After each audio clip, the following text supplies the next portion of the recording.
Hello guys, welcome back to my YouTube channel.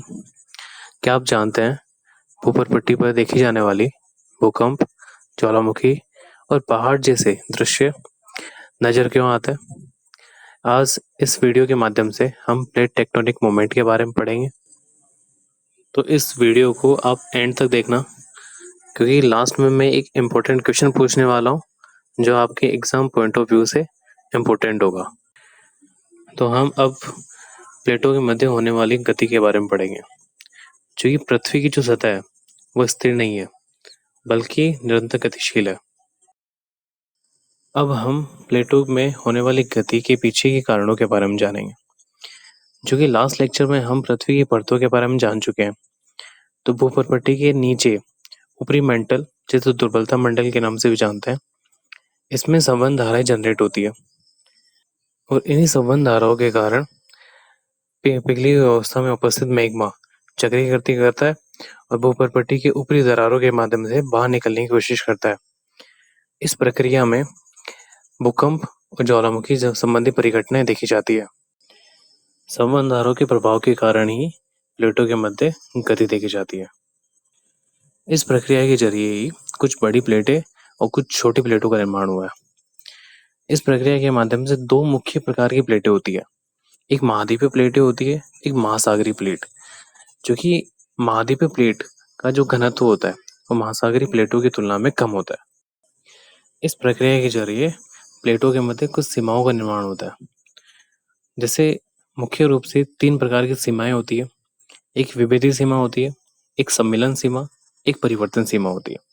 विभेदीय सीमा को हम अपसारी सीमा के नाम से भी जानते हैं कि जब दो प्लेटें अलग अलग होती है उसे अपसारी गति भी कहते हैं। इस प्रकार की गति को यदि उदाहरणों के माध्यम से समझा जाए तो मिड अटलांटिक रिज का निर्माण प्लेटों के मध्य होने वाली अपसारी गति के वजह से हुआ है। अब हम सम्मिलन सीमा की बात करते हैं। सम्मिलन सीमा को अपसारी गति के नाम से भी जानते हैं। जब दो प्लेटें एक दूसरे की तरफ गति करती है, इससे अवसादों का ऊपर की तरफ उत्थान होता है, जिससे पर्वत निर्माण होता है, ज्वालामुखी संबंधी परिघटनाएं देखी जाती है और भूकंप संबंधी कंपन देखे जाते हैं। उदाहरण के माध्यम से समझा जाए तो हिमालय का निर्माण प्लेटों के मध्य होने वाली अभिसारी गति की वजह से ही हुआ है। और तीसरी सीमा परिवर्तन सीमा के नाम से जानते हैं। इस प्रक्रिया में प्लेटें एक दूसरे के समानांतर एक दूसरे की विपरीत दिशा में गति करती है। यदि उदाहरण के माध्यम से समझा जाए तो सैन एंड्रयूज फोल्ड का निर्माण प्लेटों के मध्य होने वाली परिवर्तन सीमा की वजह से हुआ है। अब हम प्लेटों के मध्य होने वाली इस प्रकार की गति के कारण उत्पन्न होने वाले प्रभावों के बारे में जानेंगे। इससे भूकंप, ज्वालामुखी विस्फोट, पर्वत निर्माण और महासागरीय गर्त जैसी प्राकृतिक भौगोलिक परिदशाएं देखी जाती है। अब हम कुछ प्लेट विवर्तनिक सिद्धांत के बारे में कुछ महत्वपूर्ण तथ्यों के बारे में जानेंगे। जैसे प्लेट विवर्तनिक सिद्धांत 1960 में अल्फ्रेड वेगनर के द्वारा दिया गया। इसे महाद्वीपीय विस्थापन सिद्धांत के नाम से भी जानते हैं। प्लेटों के मध्य होने वाली जो गति है प्रतिवर्ष 2 से 5 सेंटीमीटर दर्ज की जा रही है। हिमालय अभी भी ऊंचा हो रहा है, इसमें अभी भी उत्थान जैसी परिघटनाएं देखी जाती है। जो कि हिमालय का जो निर्माण है वह इंडियन प्लेट और यूरेशियन प्लेट के टकराव की वजह से हुआ है। जो कि हम इस चित्र के माध्यम से संवहन धाराओं द्वारा उत्पन्न होने वाली परिस्थितियों को देख सकते हैं। अब हम कुछ बड़ी प्लेटों के बारे में चर्चा करते हैं, जो कि मुख्यतः 7 बड़ी प्लेटें हैं। पहली प्लेट पैसिफिक प्लेट है, जिसे प्रशांत प्लेट के नाम से भी जानते हैं। ये सबसे बड़ी प्लेट है, जो कि इसे प्रशांत महासागर में या पैसिफिक ओशन में देखा जा सकता है।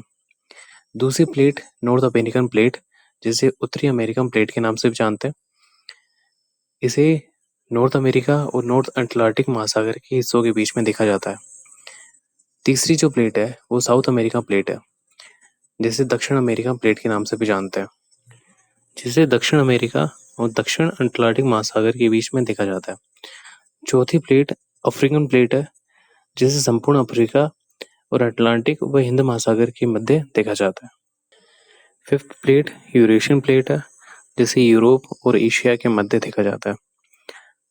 6 प्लेट इंडो ऑस्ट्रेलियन प्लेट, जिसे ऑस्ट्रेलिया, हिंद महासागर और भारतीय उपमहाद्वीप के मध्य देखा जाता है।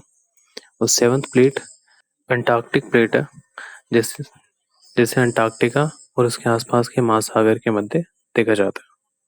अब हम कुछ छोटी प्लेटों के बारे में चर्चा करेंगे। एक नजका प्लेट होती है, जिसे दक्षिण अमेरिका के पश्चिमी तट के आसपास देखा जाता है। एक कोकुस प्लेट, जिसे मध्य अमेरिका के पश्चिमी तट के पास देखा जाता है। एक कैरिबियन प्लेट होती है, जिसे कैरिबियन सागर क्षेत्र के मध्य देखा जाता है। एक स्कोटिया प्लेट है, जिसे दक्षिण अमेरिका और अंटार्कटिका के बीच देखा जाता है। अरबी प्लेट अरब प्रायद्वीप, फिलीपींस प्लेट फिलीपींस और प्रशांत महासागर क्षेत्र, जुआन डी फूसा प्लेट उत्तरी अमेरिका के पश्चिमी तट के पास। एक सोमालियन प्लेट, जिसे अफ्रीका का पूर्वी भाग में देखा जाता है। अब हम कुछ प्लेटों से संबंधित कुछ महत्वपूर्ण तथ्यों के बारे में जानेंगे। जैसे सबसे बड़ी प्लेट पैसिफिक प्लेट, सबसे छोटी प्लेट जुआन डी फूसा प्लेट, यानी हिमालय का जो निर्माण हुआ है वो भारतीय प्लेट और यूरेशियन प्लेट के मध्य टकराव की वजह से हुआ है। अब आपके सामने एक सवाल है, जैसे पृथ्वी का सबसे ऊंचा पर्वत किस प्लेट मूवमेंट की वजह से बना? Option A divergent, B convergent, C transform. इसका आंसर आप कमेंट सेक्शन में दे सकते हैं। यदि प्लेट टेक्टोनिक मूवमेंट की ये थ्योरी आपको नॉलेजेबल लगी हो तो चैनल को लाइक कीजिए और शेयर कीजिए। और हाँ, ज्योग्राफी के ऐसे इंपॉर्टेंट टॉपिक सीखने के लिए इस चैनल को सब्सक्राइब कीजिए। मिलते हैं अगले वीडियो में।